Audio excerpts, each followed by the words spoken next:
Hello future makers, welcome to TeacherPreneur. An email can make or break a potential opportunity for you. So make sure you send and reply to them wisely. In the era of internet, we teachers have to write a lot of emails these days to communicate with the students and the parents. Also, while taking some major decisions in the organizations, they do require you to write an email. An email is a quick, free and easy way to have personalized communication with teachers, students or other members in the educational organization. But like everything has its own set of rules, writing an email also requires some etiquettes. There are a few pointers that you must keep in mind while writing an email. As a teacher, everybody expects you to be professionally perfect while writing an email. So in today's video, we are going to discuss how to write an email as a teacher. All of the pointers are equally important, so make sure that you watch the whole video so that you do not goof up while writing an email.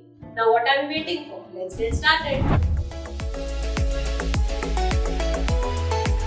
The first thing that you must remember is to always use a professional school email ID. Always give your school email ID or a separate email ID that you have dedicated only for professional work. Never mix your professional and personal emails because it makes it very difficult to answer or read. It helps in building a professional relationship and makes you more accountable and respected. The second tip is to always be mindful about the tone and the language. Remember, what you write and how you write can save you from a lot of misunderstanding and communication. Since email is a written format, there is no expression or tone of voice that will help you to redeem yourself. So, make sure that whatever you write, you always write with a neutral tone and do not blame anybody while writing the email. Be aware of your tone and express your concern very subtly. This will really help. The third tip is to use your subject line wisely. An average person gets hundreds of emails per day and the chance of opening the email depends on the subject line. The subject line is like a movie trailer that determines whether they are going to watch the movie or not. So here are a few tips that will really help you to make a subject line. Write a relatable and specific subject line. This ensures a high open rate. Always say the important stuff first to grab the attention and describe it later in the email. Thirdly, always keep the subject line short because more than 50% of the people read their emails over a smartphone and there is very less space for the subject line to fit in. If you take care of all of this, I'm sure your subject line will be great. The next tip is to always use emotive language.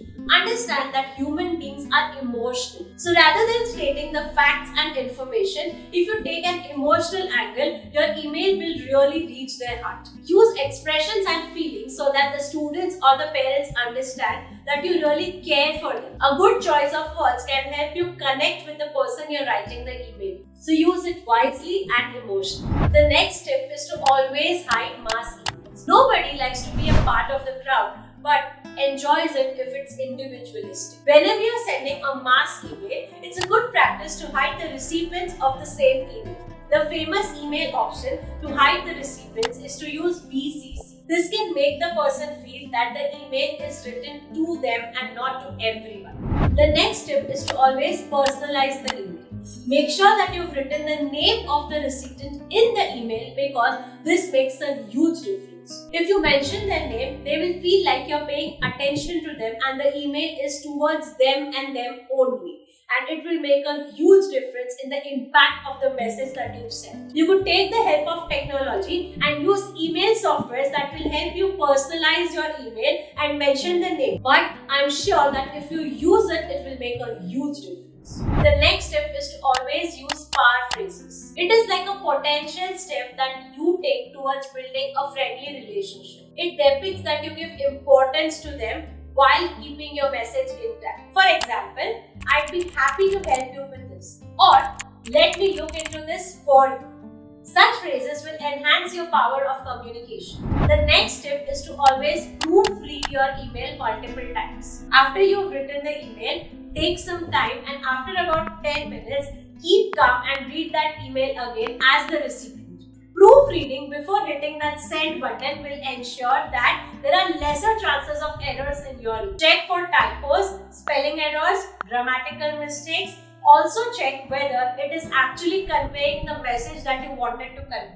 And make sure that your contact details and name are typed correctly. The next tip while writing an email is to avoid using caps. Writing an entire email in capital letters seems rude. It looks like you're shouting the message out. Use capital letters only when necessary and make sure you write the email as if you're talking and communicating normally to the people. The last tip while writing an email is to always end it well. A personal message at the end of the email is uplifting. You could write, "Have a nice day. Awesome, we fixed it up. Have a fantastic weekend. Hope this email has answered your question.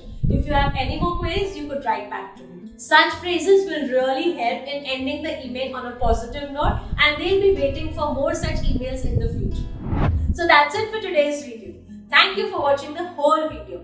At the end, I would only like to tell you that there is no perfect formula for the perfect email, but honesty and authenticity always works. If you have some time, make sure you watch our video on etiquettes, where we've mentioned some etiquettes that we teachers must have while teaching online. If you like today's video, do hit the like button. Comment and tell us what other videos would you like to watch on the channel TeacherPreneur. Share this video with your teacher friends and family, and subscribe to TeacherPreneur and press that bell icon to be a part of the Future Makers family. See you soon.